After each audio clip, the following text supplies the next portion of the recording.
Itong apo ko, nung unang malaman ko to, nung nakwento sa akin ng isang anak ko na hinimatay daw to sa ospital. Sa PGH. Maputla na parang papel. At ang payat-payat daw. Kasi 1 year ko hindi siya nakikita eh. 3 sila magkakapatid. Yung namatay nga, yung pangalawa. Ang kinamatay ng apo kong lalaki yun, leukemia. Nung namatay na yung isang apo ko, tsaka ko lang siya nakita na hindi ko akalain na yun na makita ko sa kanya na pagkapayat-payat at tsaka talagang yung ganito niya, mga ganyan, walang kulay, talagang papel na papel yan. Nakaburol yung kapatid, nagpilit ako ipa-check up siya. Sabi ko pa laboratory niya para malaman natin kung anong diferensya niya. Hindi raw yan natutulog, walang ganang kumain. Doon namin nalaman na meron siyang anemia lang daw. Tapos, pinabalik ulit siya, yung kanyang dugo, eh talagang may problema, sabi ganon. Di pina-check up ulit namin, pinasok namin sa ospital. Pagkalibing doon sa kapatid, siya naman ang inasikaso namin. Tapos hinalinan siya ng 4 na bags na nag-stay siya sa ospital ng 1 week. 4 na bag na dugo. Tapos, after 6 months daw, nasalinan siya ulit. Pero nung pagdating ng 3 months, parang maputla na naman siya, iba na naman yung kulay niya. Di sabi sabi ko pa check up mo nga, sabi ng doktor niya na pinuntahan doon una. Mas mabuti, dalahin mo na yan sa malaking hospital. Di dinala nga doon sa Asian, pina-check up. Yun nga, sinabi na yung bone marrow niya hindi nagtatrabaho. Tapos sa madalit salita, sabi ng doktor, kinakailangan i-chemo siya. Meron ng mga schedule kung magkano. Unang kaya-kaya ko pang bayaran kasi wala namang ibang solusyon kung hindi magpa-chemo. Iniisip-isip ko na makikita ko na may itsurang ganon. Para kasi nagka-phobia na ako sa apo ko, nakita ko na yung itsura niya, kung itsura niya nagpapakemo siya. Parang mauulit na naman, hindi pa nagtatagal na mayroon namang mangyayaring ganon. Ngayon, nung sabi ng yung tinuturuan ng anak kong eskwelahan, nakwento niya na may ganyang problema kami. Sabi niya, uy, meron yun doon kay Kare, sabi ganon, na sa TV, sabi ganon. Marami nagpapatotoo doon. So, punta kaya tayo doon para naman ako rin meron akong sakit eh. Sabi niya, pero gusto ko kasama yung mami mo. Sabi ako nga, October 2008, nag-decide na kami pumunta nga dito noong kay Karen. Sabi sa akin ni Karen, ay hindi niya problema yan, meron nga dito, dinadala, mas grabe pa dyan. Sabi niya, pagdating ng 3 months o 4 months, balik ka rito. Sigurado ko sa iyo, magaling ka na, sabi niya ganon. Ito lang ang i-take mo, sabi niya ganon sa amin. Bago kami pumunta rito, nag-usap muna kaming dalawa. Sabi ko, alam mo naman kung ano yung gusto ko talaga, gumaling ka. Ito, isusugal natin ko, bahala na yung Panginoon. Kasi hindi ko na alam kung saan ako pupunta, kung kanino ko hihingi ng tulong. Panginoon ang kinakausap ko, halos hindi ako nakakatulog sa gabi. Sabi ko, bahala na, punta na lang kami doon kay Kare. Basta wala sisihan, ito, pinakalam magkaisa tayo.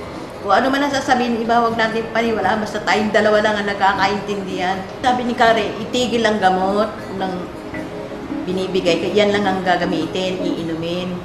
Sabi nga nun, sabi ko, sige, tigil natin. Pero sabi naman niya, huwag agad-agad, binigyan mga 4 days, unti-unti aalisin yung gamot, tsaka yung itutuloy na gano'n na lang. Ginawa talaga namin yun dahil magulo naman siya yung isip ko.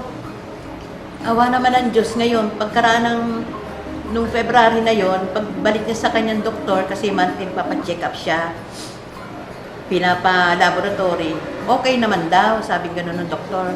Sabi niya, ano ang ginawa mo? Kasi ang in-expect ko sa'yo, hindi ganyan ang itsura mo. Mas worse na ang inaasahan ko, sabi ng doktor. Kaya natutuwa siya doon sa doktor niya, na maganda ang resulta nung kung ano man yung tinitik niya. Kaya ituloy mo na lang kung ano yung iniinom mo, re-resetahan na kita ng vitamin C. Hanggang sa oras na to, yun ang kanyang iniinom, yung herbal ni Kare.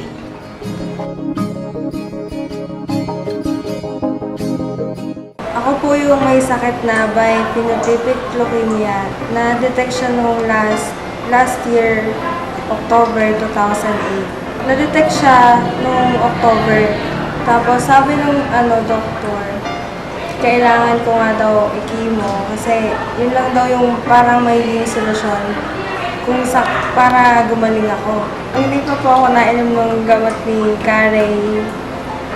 Yung unang naramdaman ko po, namumutla ako tapos madali akong mahingal, onting lakad-lakad, hanggang kanto lang hinihingal ako kaagad.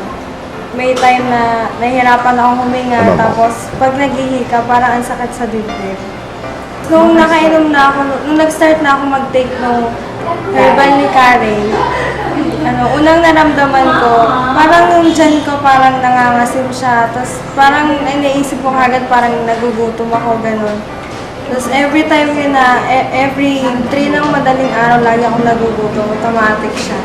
Tapos nung mga lumipas na siguro yung mga 5 months na ako nakakainom, parang nag-okay na siya.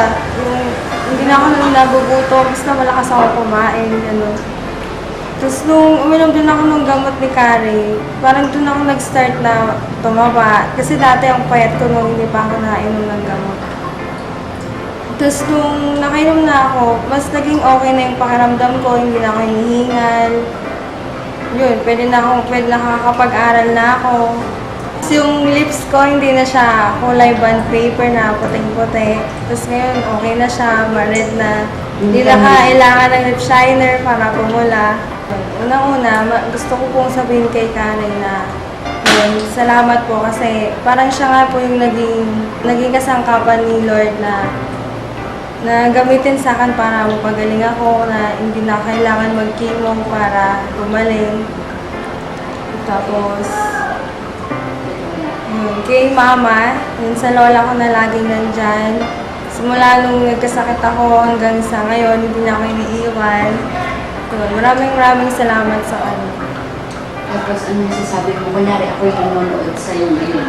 Yun, sa mga viewers or yung mga nanonood ng TV na may mga sakit na kagaya ko, wala namang mawawala kung itatry nila yung herbal ni Carey na naging dahilan para makapagpagaling sa akin. Subukan nyo rin siya kasi masasabi ko na sa sarili ko, effective siya talaga.